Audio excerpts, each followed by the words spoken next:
Hi folks, welcome back to the channel. Starting to grow our fleet a little bit, so we've got 4 in the fleet now. If you remember from the last couple of videos, we have of course the Volvo 480 restoration, another video coming up very shortly on that actually.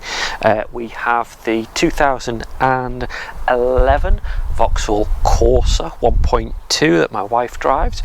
We have the 2008 Vauxhall Corsa 1.2 that my daughter Breeze drives, and we've got the Vauxhall Zafira 2011 as well. We like to stay around about that age that I drive myself. That's the 1.7 diesel, and this time we're going to be working on my daughter's Vauxhall Corsa, and it's time to change that faulty radiator fan that I mentioned on the buying video. If you haven't watched that video yet, I'll put a link down the bottom so you can take a look, then you can catch up, and then we'll change the radiator fan.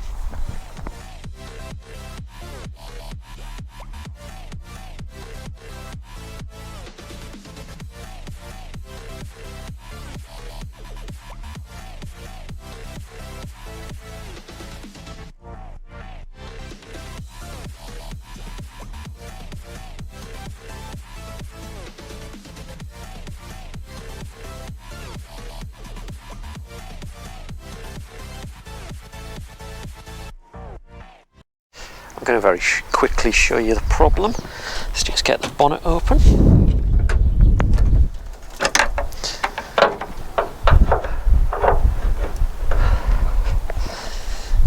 And if I take you in here and we go down to the radiator fan, hopefully you can see that. It's quite a bright day today. It barely moves. You can see it's kind of jammed solid. That's not moving, and we get the fault light. And if you remember on the previous one I showed that it was showing as a fault, so we're going to get that replaced, work out how we can get the plastic fitting out. Hopefully I'm not going to have to drain the water. That's what I'm hoping, that we can do it without draining the coolant. So let's dig in and figure it out. And the first part is disconnecting and taking off all of these connectors, because we don't want to bring the wiring loom with us. Now you can see, or hopefully you can see, a lot of them you have this cable tie, but the cable tie is actually part of the clip. Now if you can get under it and pop it out, then that's the ideal scenario, because then you can just plug it in to the replacement. However, what I've found is most of these aren't working, because they're kind of one shot. They're push in and they won't come back out, so I'm ending up snapping most of them, and I think I'm just going to have to re-cable tie them on the replacement. Now I'm not sure if cutting the cable ties would be better than try replacing the cable tie, so I might do a few of both. And if you keep watching towards the end, and I'll show you the best way of kind of solving that afterwards.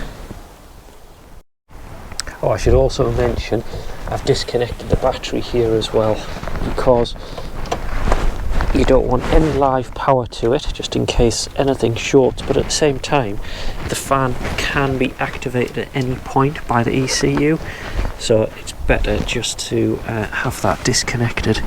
So let's take off a couple of these electrical connectors. There's one at the top there, and then there's one down here actually on the fan motor itself.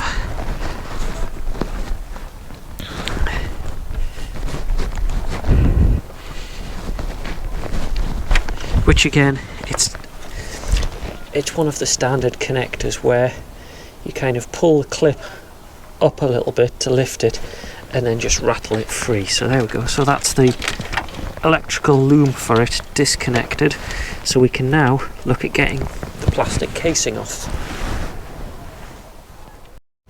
Let's take you in for a closer look at the clip.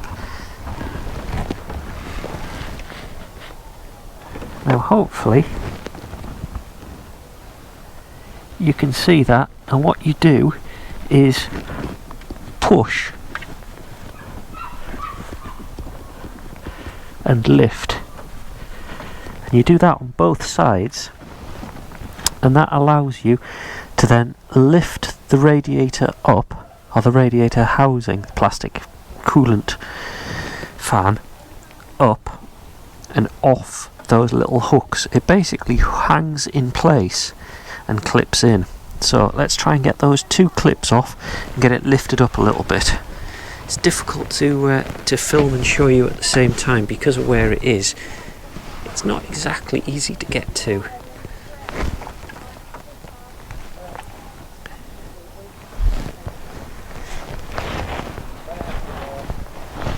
So I'm going to try this one first. Push the clip. Oh, there we go. And that side's lifted up a bit. Now if I do the same at the other side, there we go. So that's the whole fan assembly is now moving.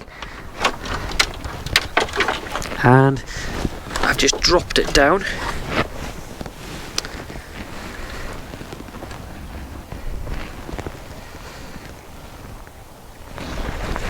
So you can now see the whole piece is loose. Now you could have jacked the front up to make this bit a little bit easier, but I don't like to make things easy for myself, so I'm just going to wiggle it free from underneath and let's get it removed. Success. You can see I dragged it out from underneath, so basically it was sat that way round.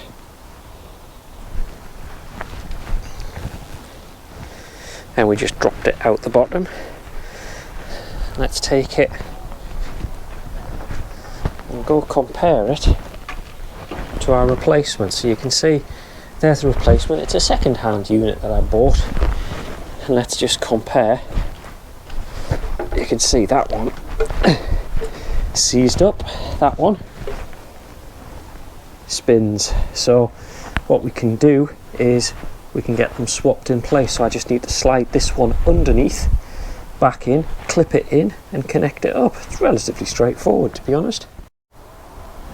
Probably one of the hardest parts of the whole operation is actually sliding it into place and getting it back inside, because I didn't jack the car up because I thought I don't need to do this, but I also did it on the grass where there's not an awful lot of room. So let's just slide it under. Let's reach down and see if I can angle it back into place. Obviously being careful of the radiator and the fan, because I don't want to damage it, obviously.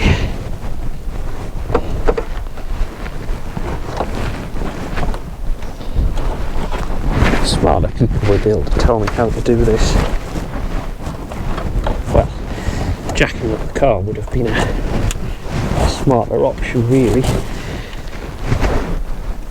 But as you know, I don't always do things the easiest way.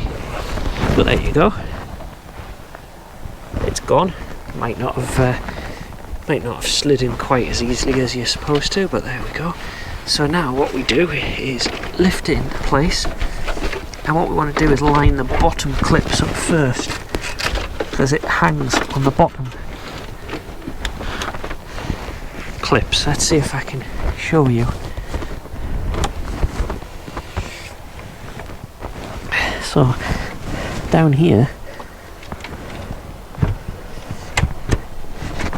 these plastic hangers, all we need to do is keep moving it around until it gets into the right spot. So I'm going to do that and I'll show you it clipped in. It just takes a bit of practice, just making sure it's in the right position.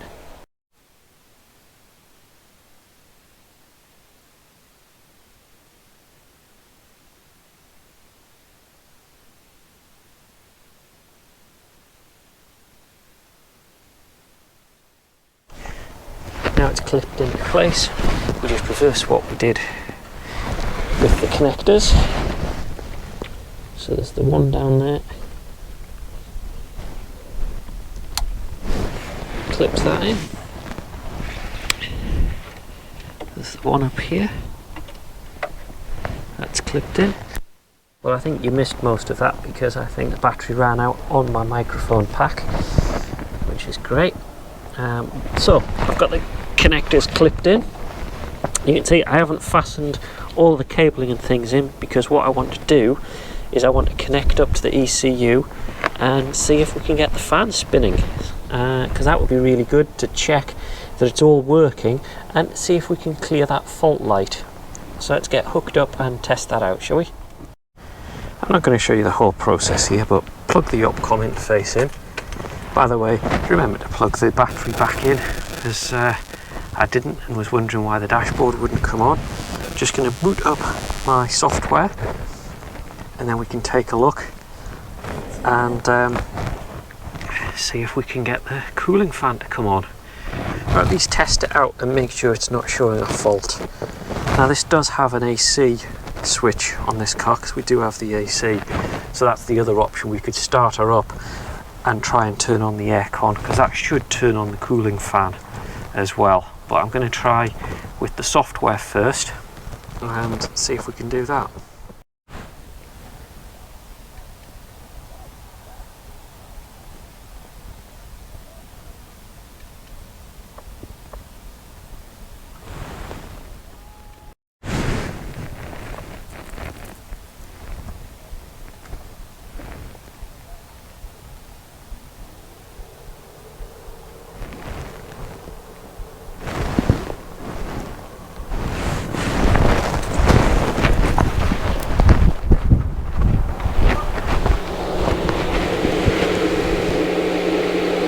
That looks like a good result to me. Coolant fan is running. On relay test.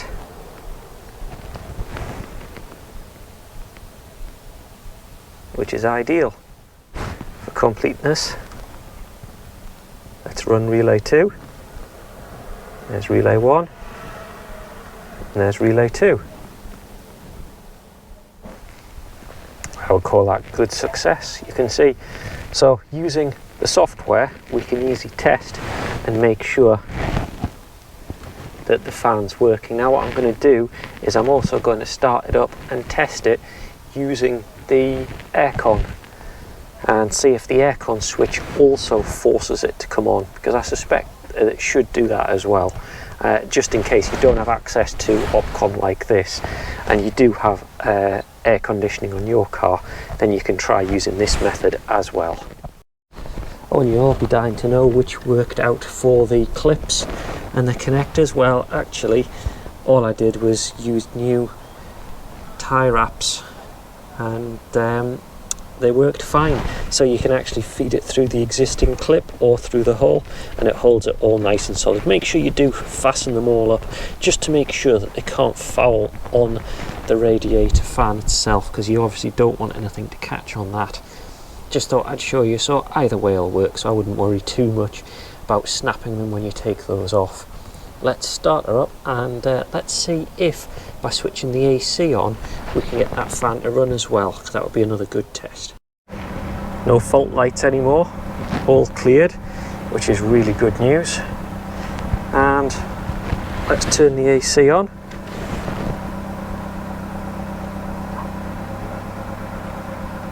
Just heard the AC compressor click in. I'm hoping that the coolant fan is on, but I can't actually hear it running. Let's go and have a look.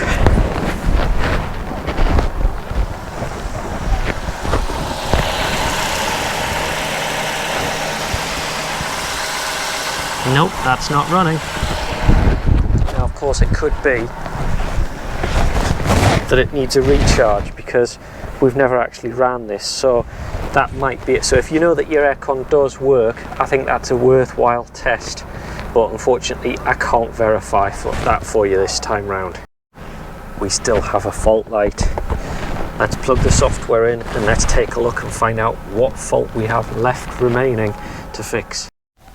Looks like we've got 2 fault codes, so let's take a look and see what those 2 fault codes are.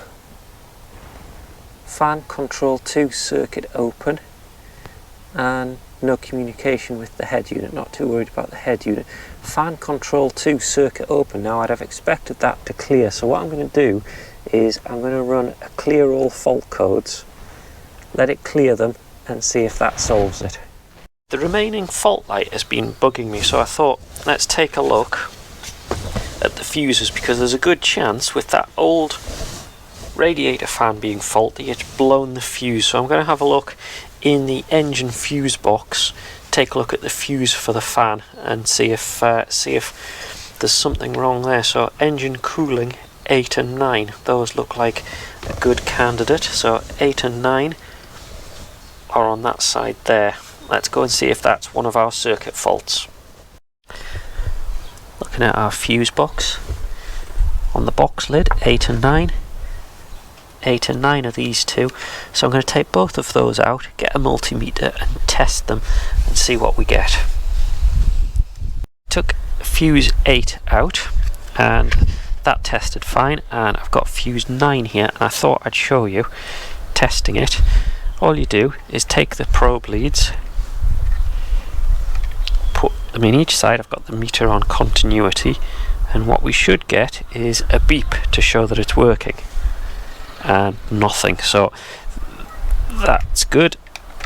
That's our circuit 2 fault, so I think that fuse is broken. So I'm going to get another 30 fuse, put it in, and that should solve our problem. Glad we found that one. It's as simple as putting the new fuse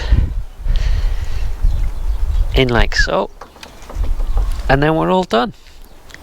And we can test it again and make sure, but that should have sorted it. So there we go. Not too difficult a job changing the radiator fan for the Vauxhall Corsa. You can see I've got the old one here, and it just doesn't spin at all. Now you can take the fan off the assembly and just get the fan itself, but sometimes the breakers, it's just as cheap to get the whole module. If anyone does want the old one, if they want the plastic module or anything like that, do drop me a note on the channel. I do have a few car parts and bits and pieces from time to time, so do drop a message through. You never know, there might be something that is of use to you.